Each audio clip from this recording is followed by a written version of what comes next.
स्वागत है आपका पीसीएस आईक्यू एग्जाम में। आखिर कैसे महात्मा गांधी के आंदोलनों ने भारत की आज़ादी की लड़ाई का रुख ही बदल दिया। आज हम 1915 में उनके भारत आने से लेकर 1947 की आज़ादी तक के इस पूरे ऐतिहासिक सफर को एक एक करके समझेंगे।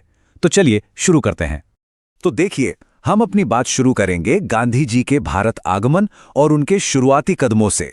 फिर आगे बढ़ेंगे और देखेंगे कि उनके आंदोलन कैसे पूरे देश में फैले, नमक मार्च जैसी बड़ी चुनौती का सामना कैसे किया गया और फिर करो या मरो के नारे के साथ अंतिम संघर्ष तक कैसे पहुंचे। और हाँ, आखिर में हम स्वतंत्रता और गांधी जी की विरासत पर भी जरूर बात करेंगे। तो कहानी शुरू होती है साल 1915 से, जब मोहनदास करमचंद गांधी दक्षिण अफ्रीका में सत्याग्रह का एक सफल प्रयोग करके भारत लौटे। यहां से आजादी की लड़ाई में एक बिल्कुल नया अध्याय जुड़ने वाला था, एक नई नींव रखी जा रही थी। याद रखिएगा, 9 जनवरी 1915 ये वो ऐतिहासिक तारीख है जब गांधी जी ने भारत की जमीन पर वापस कदम रखा। और उनके जो राजनीतिक गुरु थे गोपाल कृष्ण गोखले, उन्होंने एक बहुत जरूरी सलाह दी।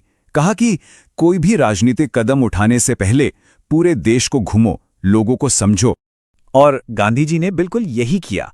उनकी शुरुआती नीति यही थी, जनता को समझना, देश का भ्रमण, मतलब एक्शन लेने से पहले 1 साल तक सिर्फ ऑब्जर्वेशन।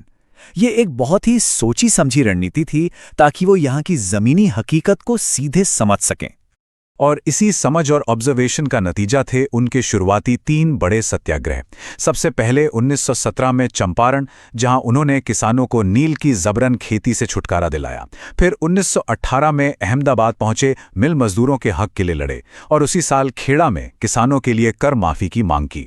इन 3 सफलताओं ने उन्हें एक जन नेता के रूप में स्थापित कर दिया। अब देखिए, स्थानीय स्तर पर सफलता मिल चुकी थी, तो अब वक्त था इस संघर्ष को पूरे देश में ले जाने का। और यहीं से शुरू होता है गांधी जी के पहले राष्ट्रीय आंदोलनों का दौर। इस दौर की शुरुआत की वजह बना 1919 का एक बहुत ही दमनकारी कानून, जिसका नाम था रॉलेट एक्ट। अब इस कानून में था क्या? इसने अंग्रेजी सरकार को यह ताकत दे दी थी कि वो किसी भी भारतीय को बिना मुकदमा चलाए सीधा जेल में डाल सकती थी। ये तो सीधा सीधा लोगों के अधिकारों पर हमला था। तो जाहिर है, इस रॉलेट एक्ट के खिलाफ पूरे देश में विरोध प्रदर्शन शुरू हो गए। और इसी विरोध के दौरान अमृतसर में जलियांवाला बाग की वो भयानक घटना हुई, जहां जनरल डायर के हुक्म पर निहत्थे लोगों पर गोलियां चलवा दी गईं। इस एक घटना ने पूरे देश को हिलाकर रख दिया। जलियांवाला बाग और खिलाफत का मुद्दा, इन दोनों ने मिलकर देश में एक नया माहौल बना दिया। और इसी माहौल में 1920 में गांधी जी ने शुरू किया असहयोग आंदोलन। इसका प्लान बहुत साफ था, अंग्रेजों से असहयोग करना, मतलब उनका सहयोग नहीं करना। सरकारी स्कूल, कॉलेज, अदालतें, विदेशी सामान, सबका बहिष्कार। ये अंग्रेजी शासन की जड़ों पर सीधी चोट करने की एक कोशिश थी। ये आंदोलन बहुत तेजी से फैल रहा था, लेकिन 1922 में उत्तर प्रदेश के चौरी चौरा में एक हिंसक घटना हो गई। भीड़ ने गुस्से में आकर एक पुलिस थाने को आग लगा दी। और जैसा कि हम जानते हैं, गांधी जी अहिंसा के सिद्धांत पर अडिग थे। जैसे ही उन्हें हिंसा की खबर मिली, उन्होंने इतने बड़े आंदोलन को फौरन रोक दिया। असहयोग आंदोलन के बाद आजादी की लड़ाई में जो अगला बड़ा अध्याय आया, वो था सविनय अवज्ञा आंदोलन। और इसका प्रतीक, इसका सिंबल बना एक ऐसी चीज जो हर घर में इस्तेमाल होती है, नमक। इस आंदोलन की शुरुआत हुई ऐतिहासिक दांडी मार्च से। तारीख थी 12 मार्च 1930। गांधी जी अपने अनुयायियों के साथ साबरमती आश्रम से निकले और 24 दिन तक पैदल चलकर 6 अप्रैल को दांडी के समुद्र तट पर पहुंचे। और वहां उन्होंने क्या किया? बस एक मुट्ठी नमक उठाया और ब्रिटिश साम्राज्य के एक बड़े कानून को तोड़ दिया। नमक कानून तोड़ना, ये सिर्फ एक नारा नहीं था, ये ब्रिटिश सरकार के खिलाफ खुली अवज्ञा, खुली चुनौती थी। सोचिए, नमक जैसी जरूरी चीज पर भी टैक्स लगा हुआ था। गांधी जी ने इसी को हथियार बनाया ताकि आम से आम आदमी इस आंदोलन से जुड़ सके। और ये योजना काम कर गई। देखते ही देखते पूरे देश में जगह जगह नमक सत्याग्रह शुरू हो गए। इस आंदोलन की एक खास बात यह भी थी कि इसमें महिलाओं ने बढ़ चढ़कर हिस्सा लिया। सरकार पर इतना दबाव बना कि आखिरकार 1931 में वायसरॉय इरविन को गांधी जी के साथ समझौता करना पड़ा, जिसे हम गांधी इरविन पैक्ट के नाम से जानते हैं। और अब हम पहुंच गए हैं आजादी की लड़ाई के आखिरी और सबसे जोरदार दौर में।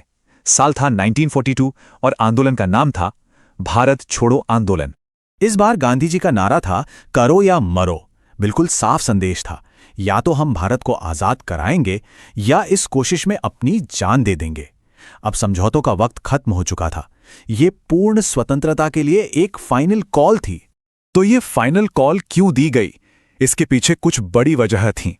एक तो दूसरा विश्व युद्ध चल रहा था, दूसरा अंग्रेजों ने क्रिप्स मिशन भेजा था जो आजादी का वादा करने में फेल हो गया, और तीसरा अब भारतीयों का सब्र टूट चुका था।